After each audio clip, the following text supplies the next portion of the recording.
અરે જાનવર ને બાપુ પ્રેમ આપ્યો હોય ને, જાનવર નો માર ખાવા દે કોઈ દી જિંદગીમાં. હગા છોકરા હોય ને વાય ચારે વીઆઈ ગયા હોય ખબર ન પડે. આ હળદીના ઘાટ ઉપર મહારાણાનો ઘોડો પૂજાય છે ને, એ દિલ્હીના બાદશાહ. અરે બાપુ જો વિજય અપાયો હોય તો એ પ્રતાપ ચેતક નો છે, મહારાણાની તાકાત નહોતી ના. એ જેટલા ઘા પડ્યા ને એ બધા ચેતકે ખાધા બાપુ. મહારાણા પ્રતાપ ને એક તલવારની પીસી નથી અડવા દીધી. બાપુ કેવું જાનવર છે વિચાર તો કરો. અને છેલ્લે જયારે બાપુ ઈ ઘોડાને બાપ કે મહારાણો પ્રતાપ કે મેં શિવ ભોળાનાથ ને બાપ કીધો છે, એક મારા બાપ ને બાપ કીધો છે, બાકી આ દુનિયામાં ત્રીજાને બાપ નથી કીધો. આ ચેતક હું તને બાપ કહું છું, જો એક વખત હાથીના કોંભજળ માથે ડાબા માંડી દે તો બાદશાહનું માથું ઉતારી લઉં, ચાકડીથી પીંડો ઉતારે. કેવું જાનવર છે. તેથી ઘોડો લઈ અને આમ હાથી પાસે ગયો. હાથીની અંબાડી ઉપર દિલ્હીનો બાદશાહ બેઠો છે. અને તેથી મહારાણો કહે છે કે એ બાદશાહ ઉતર હેઠો અને ઉપાડ તલવાર. જો આપને ધરતીના કડા ભેળા ન કરી દઉં તો હું ઘરાડીના પેટે પાણો પીડ્યો કહેવાય. તેથી વગર ડાકલા પીડ્યો બાપુ બાદશાહ ધ્રુજવા. એ કે મારો બેટો હમણાં અહીંયા આવશે.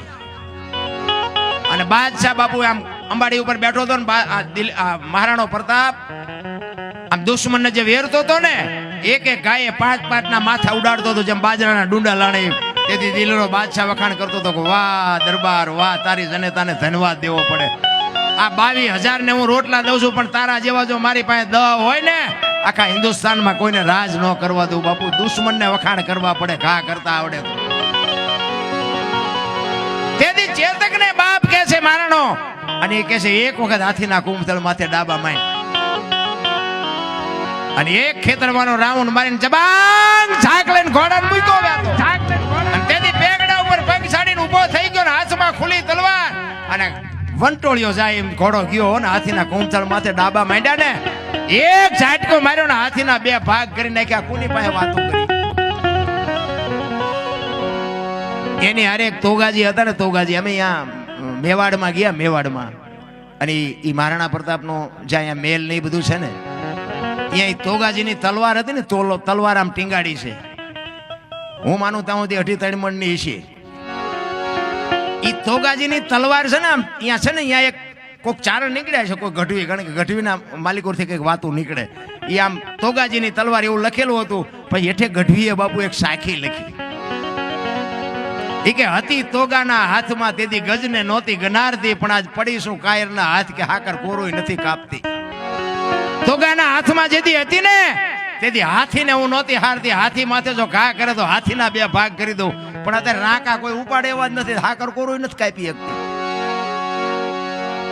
વિચાર તો કરો કેવા મહાપુરુષો હશે, કેવા એના હથિયાર હશે, એને ઉપાડવા વાળા જાનવર કેવા હશે. એ અમારો સમાજ છે બાપુ, અમને ખુમારી ન હોય એમ તમારા સમાજમાં બાપુ વેલનાથ બાપો થઈ ગયો, એનો તમને પાવર ન હોય? હે, આવો સમર્થ પુરુષ, નાથ સંપ્રદાય જેને કહેવાય, નાથ સંપ્રદાયનો સાધુ. આ ગોપીચંદ ને ભરતરી ને મચ્છંદર ને ગોરખ ને આ બધા આ ઈવડો ઈ સંપ્રદાય, ટોચનો સંપ્રદાય જેને કહેવાય. અમારે ત્યાં કોથળીઓ તોડી તોડીને 100 વીઘા વેચ નાખી. લો શું સીતારામ સિંહ આવડે એમને બોલતા?